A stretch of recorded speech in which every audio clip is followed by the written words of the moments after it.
OSI teaches that everything in the universe happens according to the grand plan. But the stranger that arrived in Halcyon was an unplanned variable. From the moment he landed in Emerald Vale, his actions altered the course of history. The events on Tartarus brought about the end of the board's authority. But the board's mistakes would haunt the colony for decades to come. The damage they left behind would require the work of a generation to repair. Dr. Phineas Wells began reviving a handful of the Hope's colonists: engineers, scientists, technicians, and intellectuals.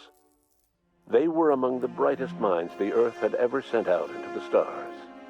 The Hope scientists and engineers woke up in a colony descending headlong into total collapse.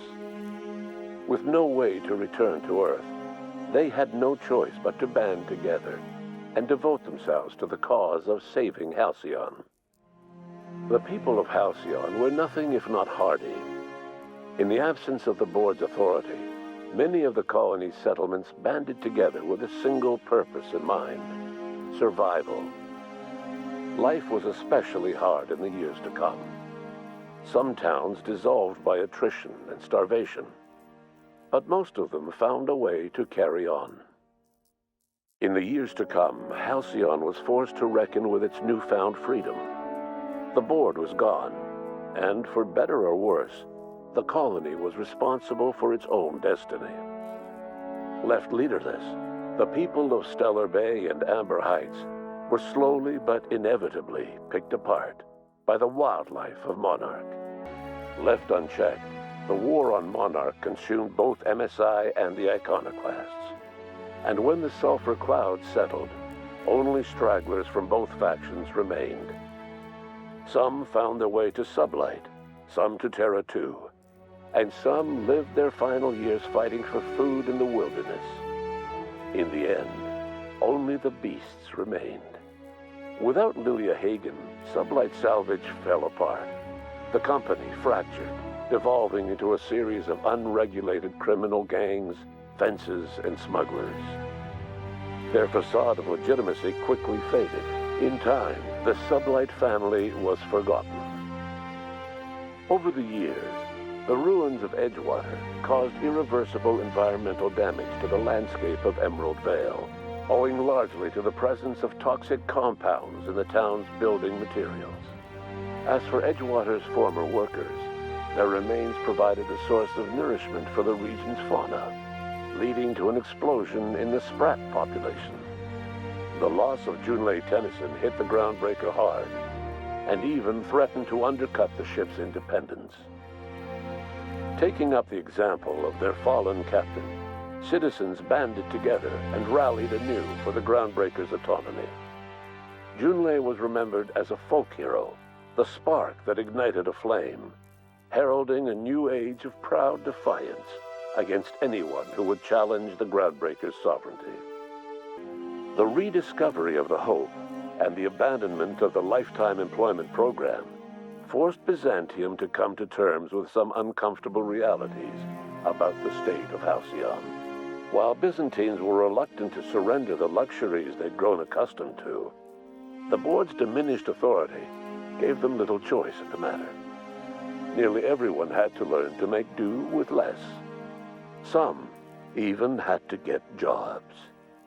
It was a dark time indeed. Before his untimely death, Captain Alex Hawthorne had plans to restore and modify, for combat purposes, a sanitation and maintenance automechanical that he'd found in a state of disrepair in Emerald Vale's scrapyard. That unit remains broken down and forgotten in the unreliable supply closet to this day.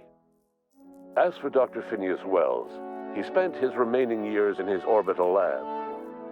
Though he was always haunted by the failures of his past, he was determined to make things right by building toward the future.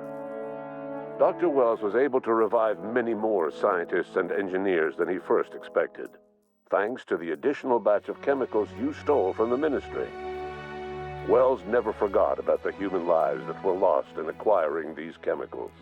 The revival project was hard and painful work, but in the end, despite limited resources, over half the Hope's colonists were successfully revived. Even after Wells passed away, the Hope scientists and engineers worked night and day to pull Halcyon from the brink of collapse. Their efforts continue to this day, which may be reason enough for optimism. Dr. Wells laid the groundwork for the project to save the colony, but he would never live to see the fruits of his labor. He passed away a few years later. His work was carried on by the scientists and engineers he revived. Life will never be the same in Halcyon. It is widely agreed that the colony has a chance of stabilizing within a generation, owing to the hard work and determination of the surviving colonists. Recovery is a distant goal, and the path is long and uncertain. But the people of Halcyon carry on, determined as ever. And what about you, the unplanned variable in the history of Halcyon? You brought an end to the chaos on Tartarus, and left Dr. Wells to his own devices. The affairs of the colony never distracted you from living out your own dreams, to captain a ship, to sail the ether, and to earn a reputation as the greatest spacer Halcyon ever had. No one knows what's happened to Earth, and no one knows what the future has in store for Halcyon. All we know for certain is this: the name of the Unreliable and that of its intrepid captain will remain the subject of countless stories for years to come.